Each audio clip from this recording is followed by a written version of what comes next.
Hello, everyone. Welcome to your monthly market updates. My name is Miguel. I'll be your host for tonight. We have a lot to talk about. Everything that has happened since January to now. I'm sorry for the little delay, those 15 minutes delay.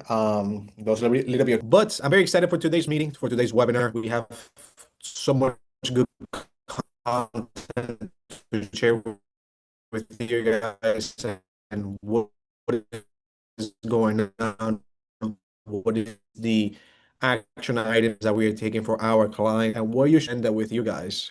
There we go. I'm Miguel Rodriguez. I've been here in Guerra for the last 5 years, feels like 20. I'm one of the senior wealth advisors, and I'm blessed to be in this position. I have all my licenses. One of the portfolio managers at Guerra, helping make those decisions, which is fun. But today we want to basically talk about all the different topics when it comes down to the stock market. We'll talk about performance, we'll talk about inflation, interest rates, what indicators are we seeing, what does history tells us, what's going on as well with the different sectors in the stock markets. But before we talk about that, I want to tell the families that don't know who we are that might be joining our webinar tonight, who's Guerra Wealth Advisors. So Guerra Wealth Advisors, we have over 3,000 families that we serve, and we manage a little bit over $1 billion. And our clients that we serve here, we specialize on 5 specific areas. We like to say that we are experts in minimizing risk, and we look at the five main areas of financial planning. Number one is retirement planning. Number two is investment management, tax minimization strategies, asset protection, and lastly, estate planning. But the families that we serve, we have a very unique onboarding process when we go through 3 phases. Phase number one is getting to know you, your goals, and seeing the areas of opportunity, how we could help you customize a financial plan. Think about it when you go to the doctor, they do a physical, same concept. We have to see how you're doing everything right now and see what areas of opportunity we could help you better in your financial plan. Phase number two, which is what I just described, is the execution phase, where over the next 3 months, we're implementing all the ideas and the different strategies to optimize your financial plan when it comes down to retirement, investments, taxes, asset protection, and estate planning. And phase number three is basically everything it's basically taken care of, and now we're looking forward at the future.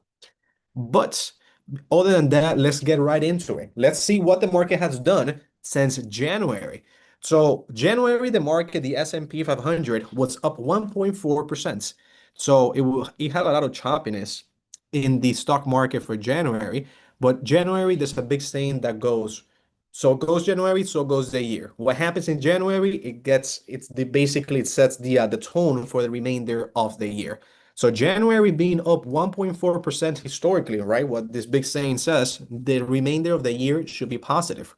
But we pulled up some data that we want to share with you guys. So when January is positive, the average return historically going back to 1926, it's 12.8% from February to December when we have a positive January. Meaning since 1926, the market has been up 50 times out of the last 62 years when we had a positive January. So again, history does not always repeat itself, but it's a good talking point to address. January, we had a very good month in the stock market with the Federal Reserve changing the chairman. There was so much that happened in January. But now let's look at the flip side, right? If January wouldn't been negative, 39% of the time that the January was negative, the market went down, which is 15 out of 38 years, the market went down when January was negative, which is an average return of 7.6%. As we see here, over the last 10 years, we could see how the market basically performed in January and what happened for the remainder of the year. So we see a lot of positives, right? Which is great. But if we see back in 2022, January, it was midterm election year, very similar year to now. January was negative 5.2%, and the remainder 11 months, the market kept going down another 13%. The market went further down than that, but the end of the year down 13.6% from February to December. So that's something good to look at. We're looking at numbers right now and data of what's going on with the S&P 500. And now, guys, for the viewers, as we're going through the webinar, I'll be answering some questions. So drop them down in the chat below. I'll be addressing them throughout the webinar. And let's get back to it. So I want to talk to you about what is the price target to the S&P 500 for 2026. I know I shared this in the last webinar for what is good for people to see this.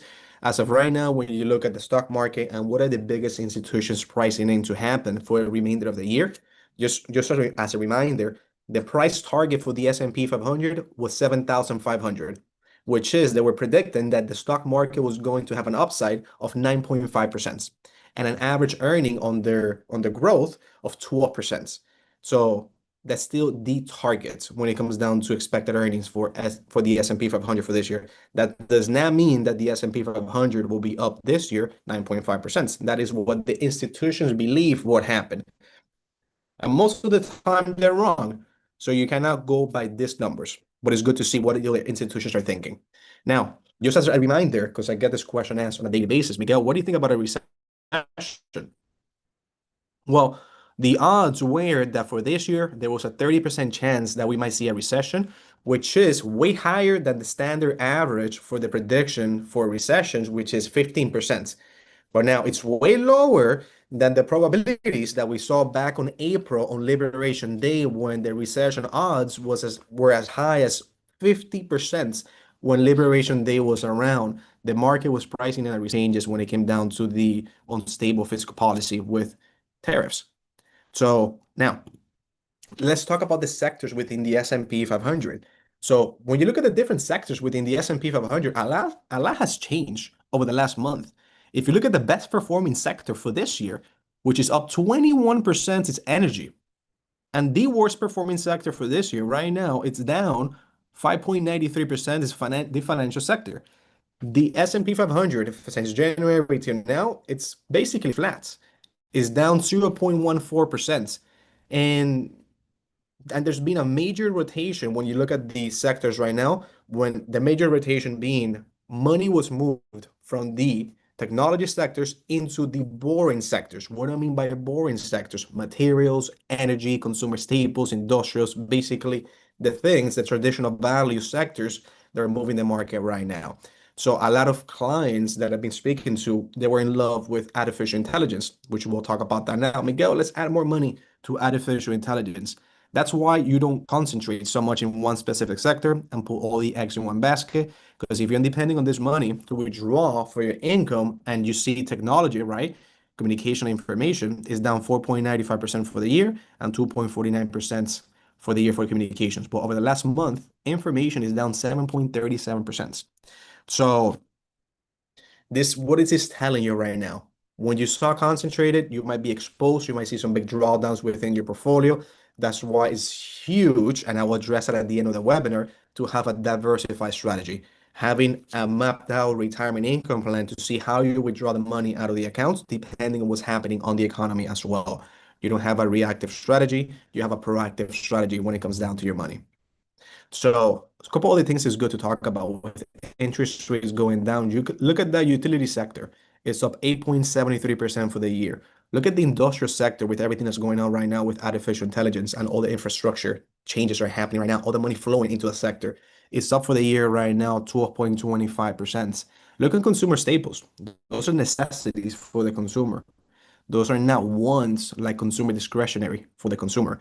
It's up this year 15.58%, which is great for that sector. If you look at over the last year, that sector has done literally nothing. It's up 11% over the last year. So that sector has been moving very nicely for the start of 2026. So it's good things that you guys are seeing. There's different sectors. The market going down does not mean all the sectors are going down. There's always going to be different opportunities that you might be looking into. Now, I'm not saying to park your money in, let's call it energy. I'm not saying to do that. What I'm saying is look into that sector to see if it plays a role within your investment strategy in your portfolio.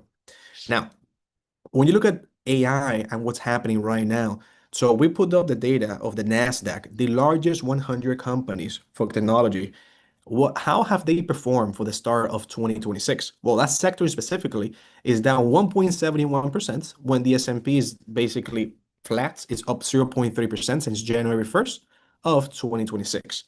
So there's been a major pullback. If you look stock by stock, you might see companies like Amazon, you might see companies like Nvidia that they've been struggling a little bit over the last couple of months and they haven't done much. So being so concentrated and having, let's call it a massive holding in your portfolio, 50%, 60% in one specific stock, when the market is so volatile like it is right now, might not be a good idea.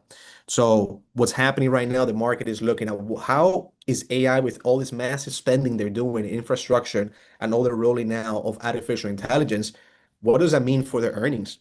Are we seeing some profits? Are we not seeing some profits? The market wants to see some profits, and the market's a little bit spooked right now, seeing all this spending that they're doing without seeing profits. So, what's our approach? You have to have again a proactive approach. You might want to still stay in the technology sector. That could be a good idea, but not having a massive position exposed to one specific sector. There's also great opportunities if your plan allows it right now, where you could be looking to buy some discounted prices right now for specific sectors that you might believe there's a lot of upside in the future as well. And again, having a concentrated bet right now in your portfolio might not be the best idea when you look at the stock market, how it performs historically in midterm election year. So when you look at value right now, that's a great place to be. And there's a lot of stocks when you look at the tech sector, they're very overpriced. They might not seem as attractive right now for the stock market. But let's look at this. This is a very good visual. So value, it's back in that sense, which is it's funny to say out loud. When you look at the different sectors of the stock market, look at all this green right here that you see on the bottom right. That's a consumer defensive sector. We see utilities, real estate as well. These are REITs. Look at basic materials, look at industrials as well. They're doing very good, lots of value. So the market itself is looking for opportunities to see many of these companies. They could be a good buyer right now when you look at their profits and how much money they have coming in versus money going out. There's a lot of companies out there that look very attractive. But there's other companies, for example, in the technology sector that have been overextended for the last couple of years, and the profits might not be keeping up. As we spoke about back in December and January, the market is very concentrated right now.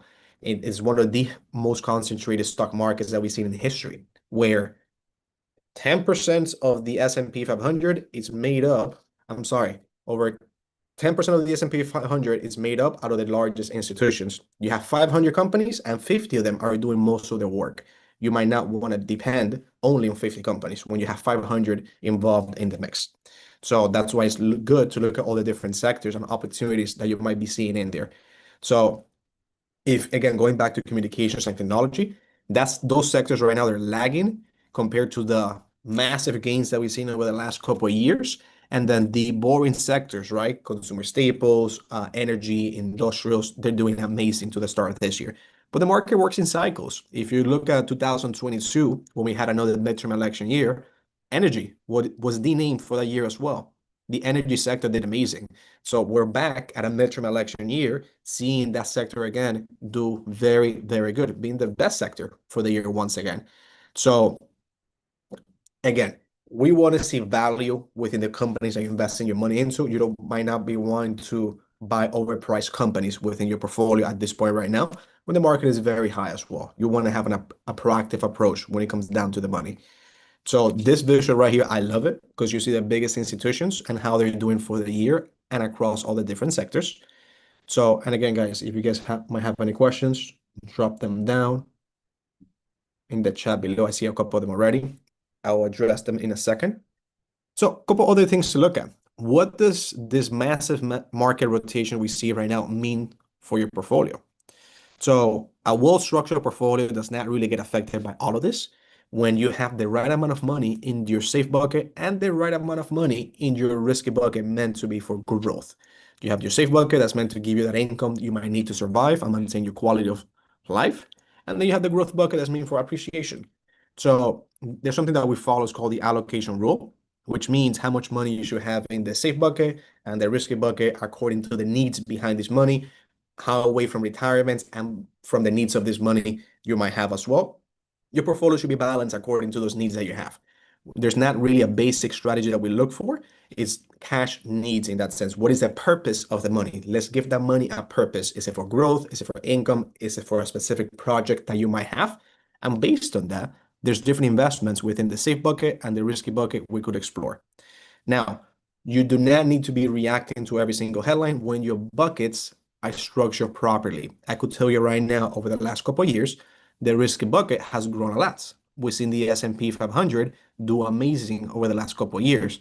And a lot of the families we serve, we rebalance their buckets to take advantage and lock in some gains, switch it to a more conservative approach. So if the market happens to pull back, we don't get caught on the wrong side of the markets.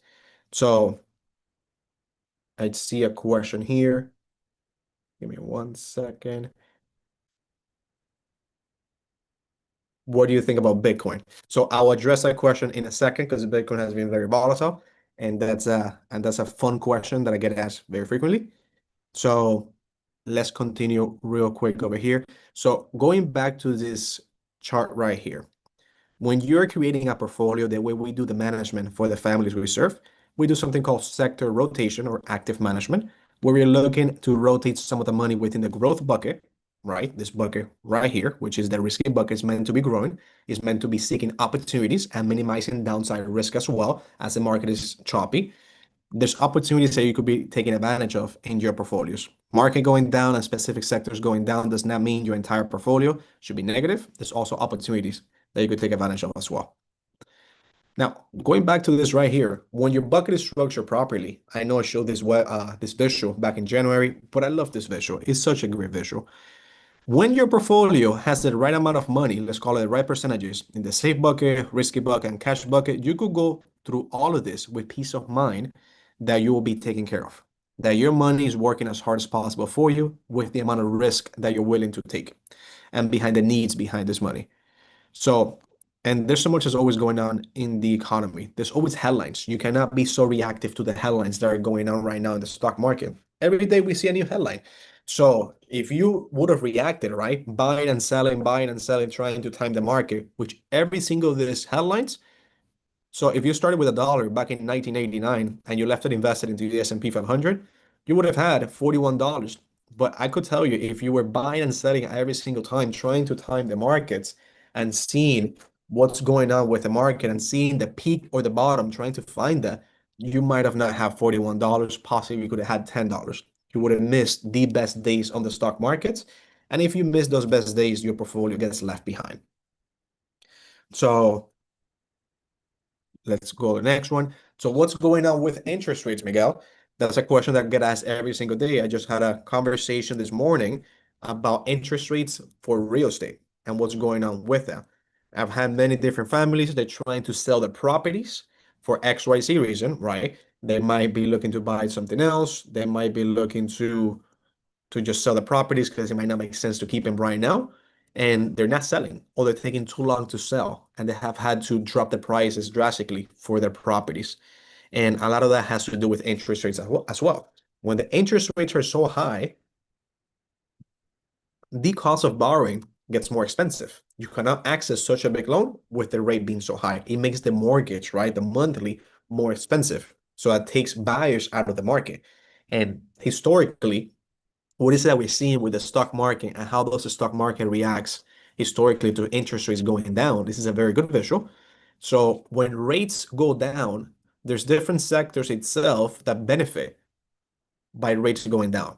So there's 19, I believe this is 1990, when interest rates go down, a year later, look how the market performs for the different sectors right here. Historically, interest rates going down should be a good thing for the markets, but you have to make sure you're in the right sectors for your portfolio. You have to make sure you have the right strategy for your portfolio because the market might flip and actually go down because they might lower interest rates too fast and cause inflation to go up. Meaning, if the lower rates, inflation goes up or it's taking a step backwards, no forwards, they will have to raise interest rates once again to make sure inflation comes back down, which is a fear that the market has right now, looking for that soft landing in the economy and making sure that the economy inflation does not skyrocket as high as 9% when we saw that back in 2022, and that affected many consumers. But the expectation right now for interest rates. So the new chairman of the Federal Reserve will be changed now on May, and Kevin will be, as of right now, is the one being elected. So what is the expectations for Kevin? I mean, it's Kevin Walsh, his name. What is the expectation with interest rates and what will happen with interest rates? So I have two visuals right here, one on top, one on the bottom. So in June, that's a FOMC meeting where they will decide what to do with interest rates. Right now, based on everything that's happening in the economy, this is live. There's a 66% chance that interest rates go down in June. But look at July. There's an 80% chance that interest rates go down. So is this guaranteed? Absolutely not. This could happen faster than we think. They might lower rates, call it in April if something happens. It's not likely right now. The market is not pricing in interest rates to go down in March, April. It's pricing in the first rate cuts to be most likely in July. But still, there's a 66% chance in June that rates might go down. What does that mean? Again, the cost of borrowing will go down, which makes it easier to acquire a loan, which is injecting more money into the economy. The big fear is when you're injecting so much more money into the economy, that could cause inflation to go up. That is the big fear. So I do see here a question. Is it a good time to sell or buy gold? Well, it depends how you see gold. So gold, it's not I'm not here to tell you to sell or to buy gold. Gold could be a part of your investment strategy, but you have to be careful how much percentage do you have exposed to gold because it's such a volatile asset right now. Gold is very high right now, so you have to feel comfortable buying at these prices right now. So I could tell you for some clients of ours that we have bought gold for them at many different prices and they're enjoying very nice returns. But buying at these levels right now, you have to feel very comfortable buying at high prices. If we saw gold about a couple weeks ago, about a month ago, it had a very nice meltdown. It went down very fast, such as silver. So you have to be very comfortable buying at these prices. And what percentage of your portfolio, right? When you look at your buckets out of the risky bucket, right? Because gold will be in the risky bucket because it's very choppy. What percentage of your risky bucket would you be investing into gold? So that's definitely a conversation you should be having with your financial advisor to see if it makes sense for your current strategy and the needs behind the money you have invested right now. Very good question, actually. So going back to this, what's going on with midterm election year? It's always a question I get asked on a daily basis. How does the market react to midterm election year? So the last two midterm election years, the market was down in 2022 and then the one before. So, but we have never had three consecutive negative midterm election years. May this be the first time it could happen. No one has a crystal ball. But look at this. All years, historically, the S&P 500 does on average 10.5%. Presidential election years, historically, the market goes up. Midterm election year is not such a good year for the market. The average, right? It's 7.5%. It's not the median, right? It's not the number that you see more often in returns for the stock market. That's why usually the market doesn't do so good in midterm election year. And look at the non-election year, the odd years. The market does pretty good as well, which is the year after midterm elections. As you guys might remember, when I was having the webinars back in December and January, historically, when we saw a graph after midterm election year, the market tends to go up. That's not really guaranteed, but the unknowns of the midterms of what will happen with fiscal policy, which party will get elected, what does that mean for the different sectors, will that affect all the different sectors of the stock market by the change of fiscal policy? The market doesn't like the unknown. The market wants to know what will happen with fiscal policy. That's why historically, as we saw back in 2022, the market had a very nice upside right after the election year. So here's an amazing visual, and I really like this visual. So what this visual is showing us right here, what are the benefits of diversifying your money? So you could win more by losing less, which means how much money do we have in the different buckets, right? In the safe and risky buckets, how can we diversify the money by minimizing the downside and maximizing the upside without sacrificing growth within your portfolio? So look at this visual. So this assumption is starting with $100,000, right? Back in 2007, the market went down. Depending on the strategy that you had, right? Here it's just being on the S&P 500. The market went down 55%. The $100,000 became basically $44,000 by having a more or less diversified strategy. The market went down 55. Your portfolio went down 49%, so it went down to 50%, and then capturing the upside and less of the downside. Look at the ending value, $625,000, $625,000. Basically the same ending value by losing less. That's not taking more risk, that's taking less risk, but maximizing the upside. So that's what we like to do here in Guerra. We like to get the most juice out of the orange by minimizing the downside and maximizing the upside. How do we do that? We have to have an efficient portfolio, meaning that you're getting the most amount of reward by the amount of risk that you're taking right now, which for the clients that we serve, they know a lot about this, which is we have a tool that measures how efficient is your portfolio. What is a GPA like back in college and high school of your portfolio? How much reward are you getting right now by the amount of risk that you have with your current portfolio at your 401k, any other institutions, at Guerra, and we would like to see the upside behind that. So I see a question here. So if I want to sell stocks in an account that I self-manage myself, and buy others with my earnings? Do I pay taxes on the earnings even if I reinvest it? Well, it depends. It depends on what type of account do you have. Is it a brokerage account? Is it a traditional IRA, a Roth IRA?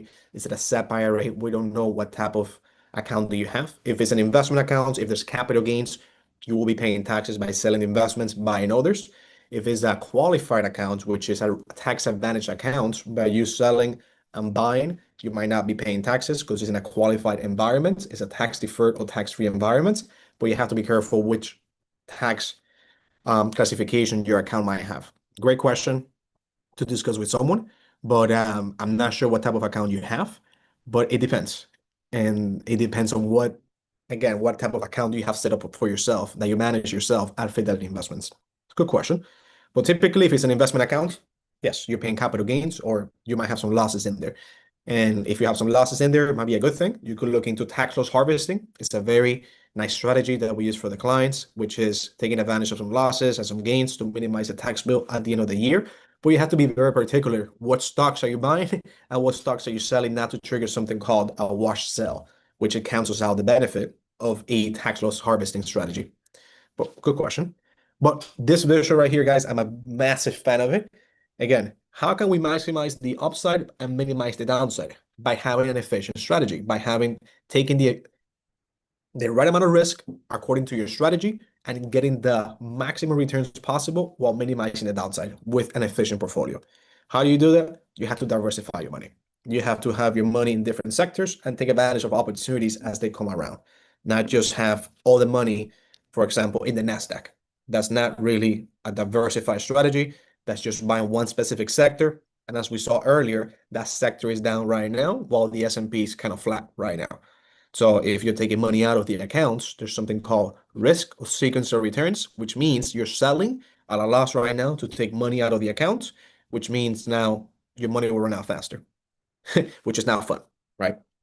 So the five retirement planning buckets, again, cash, safe investments, risk investments, healthcare, and legacy. We're not talking about those today. We're talking about these three main ones right here. There's many different investment vehicles within each of them. Large cap, value, mid cap, dividend paying portfolios, REITs, structured notes, bonds, long term, short terms, annuities. There's so many things you could use for your portfolio. Now, you have to make sure you have the right amount of money in each of those buckets behind the need of your money. So no one could tell you what is the need of the money. You decide yourself what is the need behind this money. We're not here to tell you how to spend your money. We're here to help you, give you guidance and structure and give you a purpose to your money and make sure that your investments follow the goals of your money. So that's a big deal right there because some people just invest very aggressively and they might be taking income out of the portfolios. Market turns around and then you could catch yourself in a lot of trouble, which is not fun. Now, a couple other things, again, going back to the allocation rule. The allocation rule, once again, is how much money you should have on the safe bucket and the risky bucket behind the needs of this money. If you might want to revisit with your advisor here at Guerra Wealth, if you're one of our clients, this is a good conversation to have with them to see how much money we have currently on the safe bucket and in the risky bucket. And does it make sense right now to rebalance the buckets? And the market still is close to all-time highs. The market is very high. You might not want to do this when the market is down. Something to think about. Market is high. Your risky bucket might be too exposed right now. Or if you might be willing to take more risk, you could take more money out of the safe bucket if you're optimistic and put it in the risky bucket, just depending behind the needs of this money, like I was sharing with you. So let's talk a little bit about our process, guys. And let me see if anyone has any questions here in the chat below. So Bitcoin. So Bitcoin right now is down. It's been very volatile. I see many different families. Again, it goes back to what I was saying earlier of diversifying your money. So Bitcoin for the year is down 23%. It's at $66,000 right now. And it was as high as 124, if I'm not mistaken. So it's taking a massive hit. So putting all your assets in one specific thing is not usually the best idea. You're depending on one specific asset class to sustain your retirements and all of the growth of your money.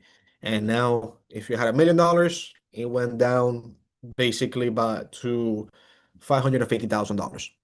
And imagine taking money out of that to sustain yourself. It's not strategic in that sense. You have to spread out the risk for your money. So, good question. But if you guys have any other questions, drop them down below. I'm seeing here in the chat to see if there's any other questions that I need to answer.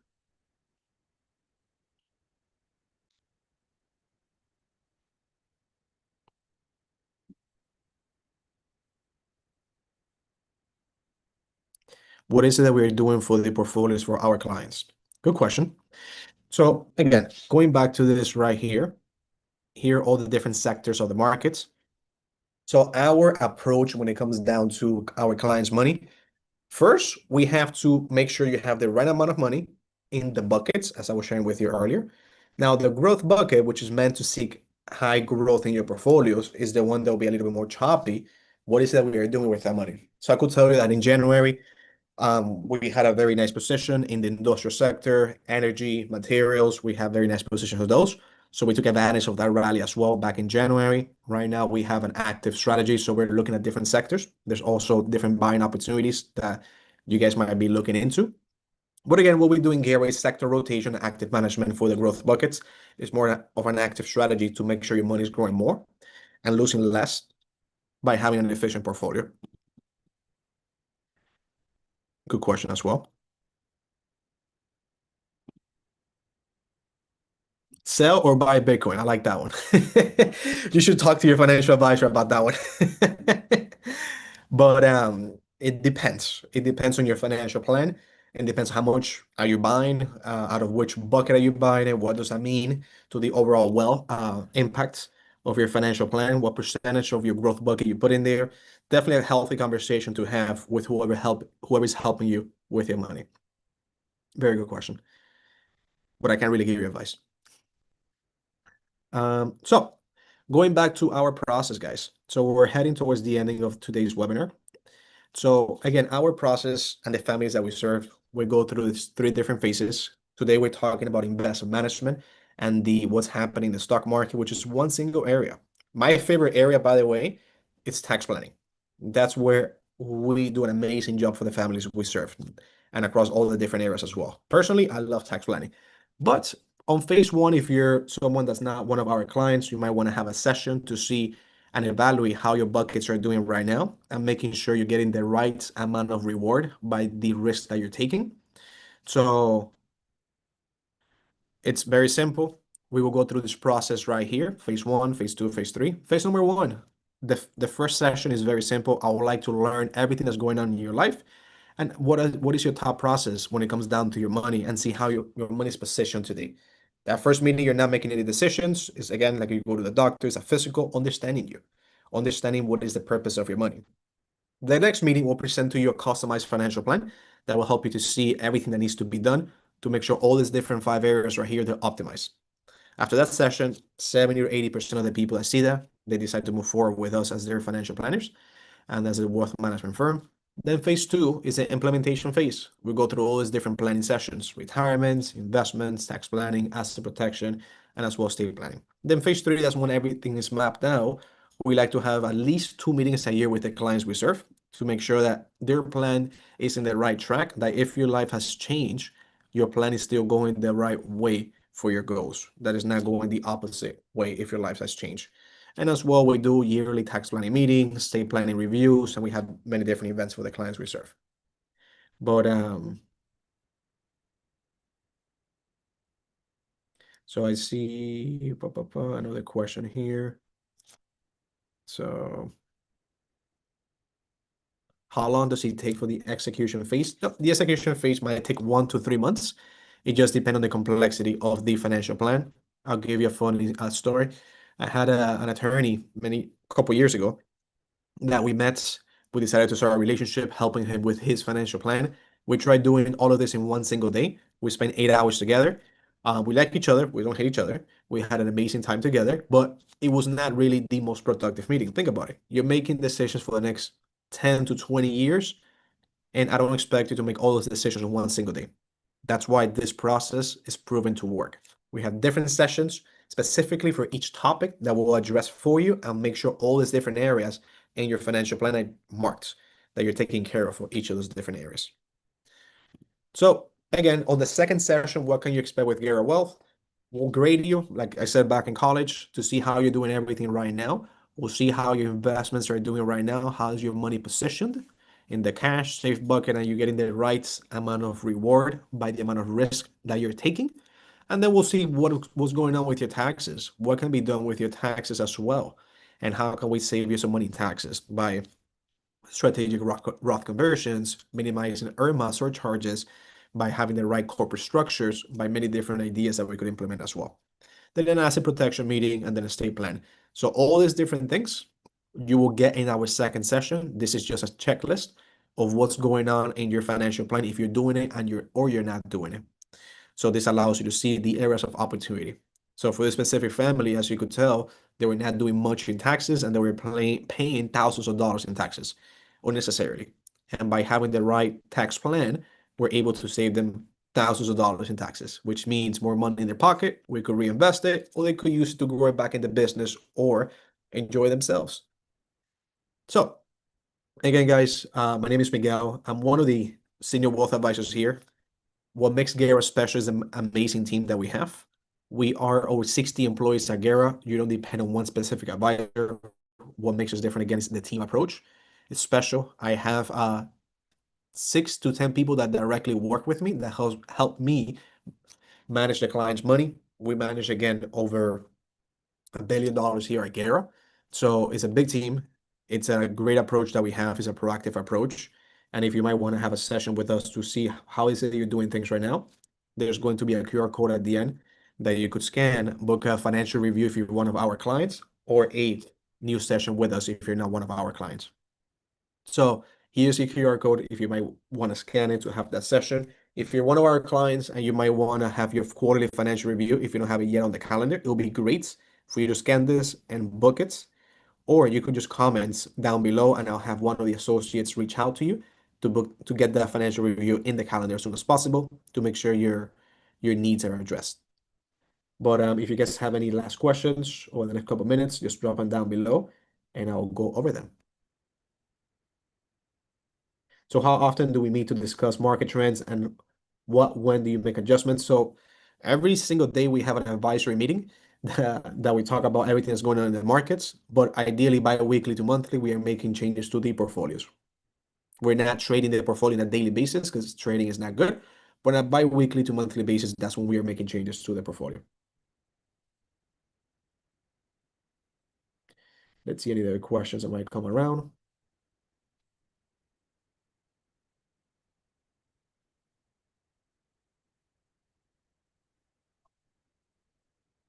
Alrighty, guys. So what I will do is for the people that are leaving their names for us to reach out to, I'll make sure one of the associates here at Guerra reaches out to you to book that financial review and helps you review your financial profile and your financial plan with one of your advisors.